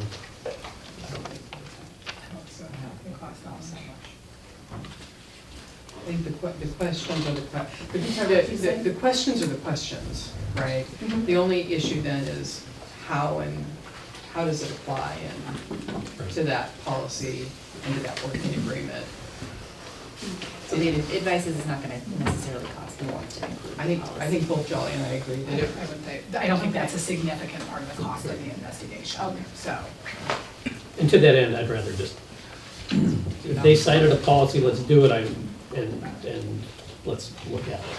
I'd like to, again, I'm biased because I'm in it, so like Jennifer said, maybe I'm not the right guy. But nonetheless, that's how I feel. Yeah, well, I feel the same way, Jonathan. I just feel like even if there was no names attached to any of these, whoever our new superintendent is, one that wants to apply, would feel a whole lot better about applying here if these were all addressed.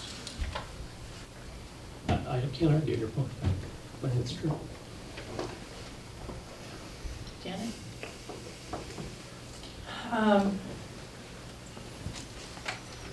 I understand all the points that you're making about having that clarity. I just keep counting the cost of that,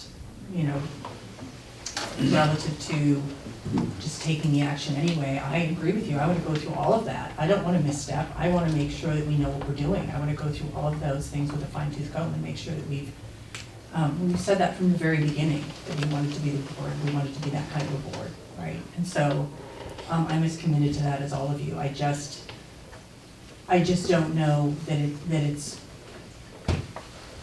when you come to the same conclusion at the end, what are we purchasing? Is it sort of a peace of mind kind of thing? And I think we really need to establish trust by the work that we're doing. So I appreciate all of your points. I don't necessarily fundamentally disagree with anything anyone's saying. It's just coming down and in that final Right. decision of. It becomes a binary decision. It does. Can we ask Paul to take a minute? Absolutely. Is that putting you too much on the spot? No, it's my job. I have learned over the years to trust the advice of council. And I think our council has done what the board asked to do, which is to do an initial review and bring back some recommendations. And clearly, we have some recommendations. I think it is wise for us to take the recommendations here. I think I circled 8 of them that Tom had identified, and do as our council has suggested, and take the additional steps regarding those to find the clarity and the answers that are sought. With all the documents named? Like including all of everything, the superintendent contract, the policies and procedures? I think in that process, we will learn which items may need to be dealt with in executive session, if there is any potential for litigation or liability, And I think we'll also, in the process, discover which ones are really just policy and therefore up for the board itself to decide upon. But I think it would be in the district's best interest to take the advice of council and proceed as outlined in this document. To do more training? To, It says to do more training.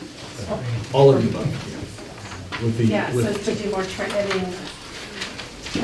What Mrs. Patterson said in her Yeah, recommendations? Shelley, she's got 4 recommendations on the back. page 8. Yeah, Yeah. and so this is all more training.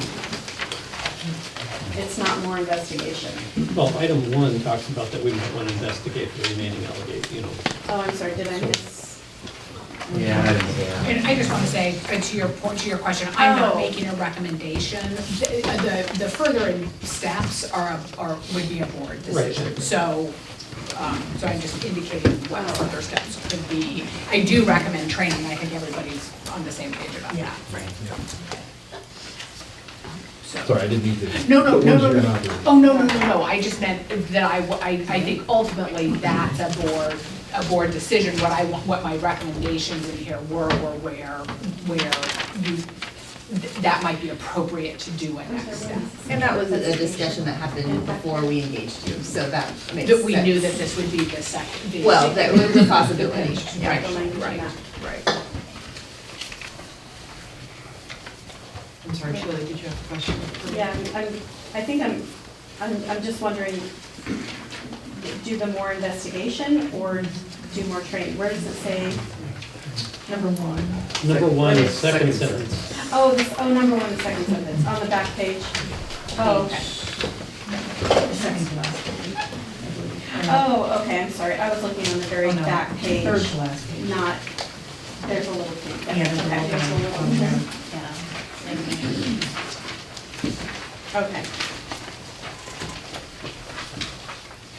It's interesting, that sentence, and maybe you can help explain that, but it says some of the exhibits raised questions about whether appropriate practices were followed regarding the superintendent evaluation and contract negotiation. The district may want to conduct a further investigation into these allegations, although the allegations involved a contract with a prior superintendent. It's almost like, well, That goes into what they were talking about. Right, it's that It's balance. just this question that's on the table Yeah. and that's where I would. Okay, then that explains it earlier, okay, thank you. So the way I'm seeing this coalesce is that a motion to proceed with the remaining 8 items to include any potential policy, working agreement, or contract. That's what I was hearing, I think. I'm just trying to coalesce this to what that motion might look like. Does anybody disagree with how I disseminated that? And are you speaking, when you talk about those 8 items, you're speaking, at least right now, exclusively with regard to investigation, not with regard to work that we would do independently in terms of policy research? Yeah. I'm specifically referring to whether we are going to move forward with any additional investigation. And I think what I was hearing was that, and I don't even need to number them, but any of the ones that stated the one sentence could support a finding. I think any of those, what we're saying is for all of them, that we would want to move forward to finish out the investigation, come to some kind of a judgment as to whether one or more policies were violated, and to include the policies and/or working agreements outlined in the complaint.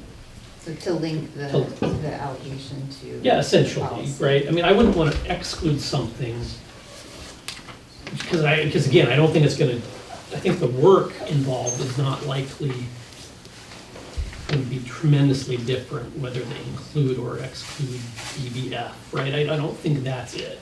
So I'm basically saying I'm all in, I guess. Do we have to, though, as part of that motion, be more specific about the scope of work that we would be asking the investigator to take on? For instance, a lot of these emails were sort of cherry-picked out of a string. So now are we giving the investigator purview to say, okay, you need to develop the context around this email, and in order to actually understand whether or not it violated the policy, is what I'm saying, like, we need some parameters. I do understand your question, and I think you would have to, right? Because you can't make a determination, Jolly has Right. clearly identified for us that you can make a determination based on Based the on just documents this. we have. Right. And there are individuals who have other information that could impact how the context, Right. right? Right. Because the Mhm. facts and the context is what's going to drive the application of the policy, the procedure, or the contract. So they would have to be able to find those facts, but they would be finding facts only in regards to these enumerated items. So whether it was additional emails, or whether, for me, looking at this, it was hard to know the sequence in which these communications came up vis-à-vis evaluation or contract Right. negotiations. I mean, they might So have that. without that information, I mean, just even that. They might pull out So- just even board meeting minutes and Mhm. kind of scope Right. out what the timeline of certain things were. Like, when did you adopt the process for the evaluation? When did you start the evaluation cycle? When did you submit comments for that? When did you Was the information prepare- already on board? Right, right. Exactly, was it confidential, was it not? Exactly, all those things you So- couldn't know from the face of it. So, I mean, that would be relevant to Right. determining whether or not a policy was violated. Right, and interviews potentially Yeah, yeah, as well. I would guess. Okay. I mean, that's what I'm the just cost trying to get really a scope comes in. for how big Right, this gets. but yeah. I would think what I'm hearing you say is it would be limited to solely the facts surrounding these events Yeah, that are right. identified in here. Agreed. right, these emails, so it doesn't, I think, open it up to a lot of other violations that could be in additional emails or Right. something like that. When you're the investigator, you wanna know, am I getting this scope, or am I getting, you know, as Lisa Yeah, said, yeah. come tell me everything that's bothering you, Right. scope, you know, so, okay. Which I don't think we want. Right. No, I want to focus on the items outlined in here that were not outright dismissed. That's where I'm at. I think you captured it well. Okay. Do you want me to make a motion? I'd like Or to should read my somebody- statement if that's possible. Yeah, I think you can. Would you like to do it now, or? I don't know what were you, is that not now or no, or? Why don't we finish this process? It sounds like this is going to move forward. I absolutely give you the floor. If that's okay. I'd Unless like you to want. read it beforehand. Well, that's why I asked. So go Okay, I ahead. didn't know what you were thinking, so I wanted to make sure that, you know. I don't care if you want to read it now, that's fine. You Okay. can make the motion. So I'm happy that the results of the investigation into the allegations against me and several other board members is complete and shows no violations on my part. What the report does indicate is that our group of volunteer board members need to engage in additional training, and that a number of our policies and our board superintendent agreement needs to be made more clear as to what is policy and what is aspirational. The report also indicates that trying to balance our role as public officials and carrying out public duties with personal relationships can be quite complex.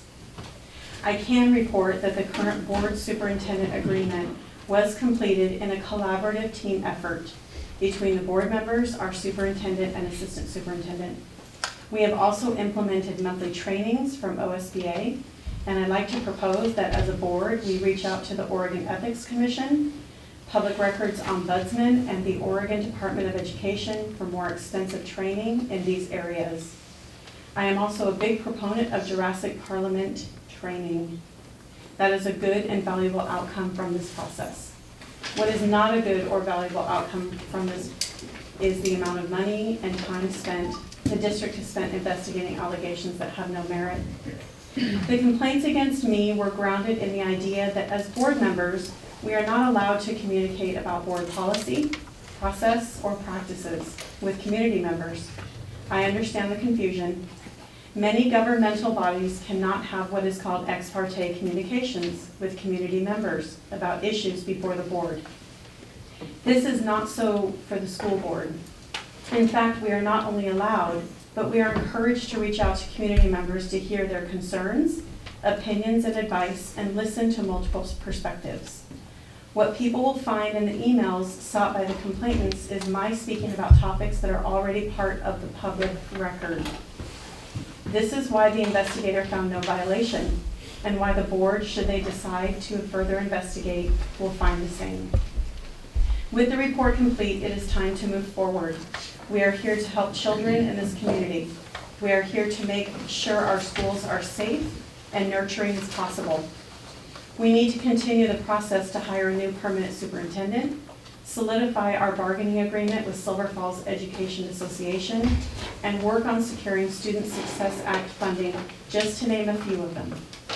As we begin the process of moving forward, I want to assure everyone involved in this that I do not harbor any hard feelings about the actions that have been taken. I get it. You care about your schools. You want to see them and our kids thrive. I appreciate that, and I hope you will work with me and the entire board to do just this. I want to thank Mrs. Patterson for her hard work and doing a good job to create a thorough report.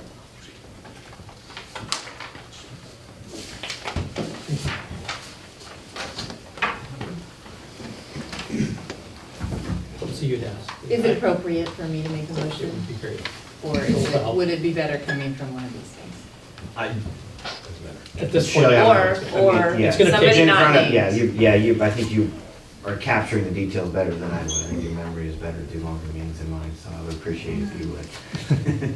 Anybody else interested? Okay, so I move to empower our superintendent and attorney to engage an attorney to investigate the 6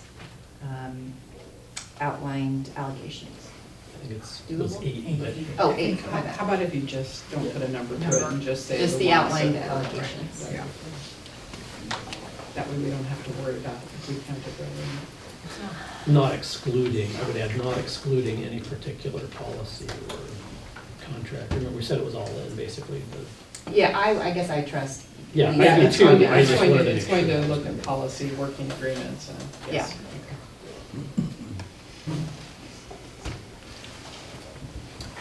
Awesome. We good? I'll second that. Moved and seconded. Any further discussion before we? Okay, all those in favor of, I'm not gonna repeat it all.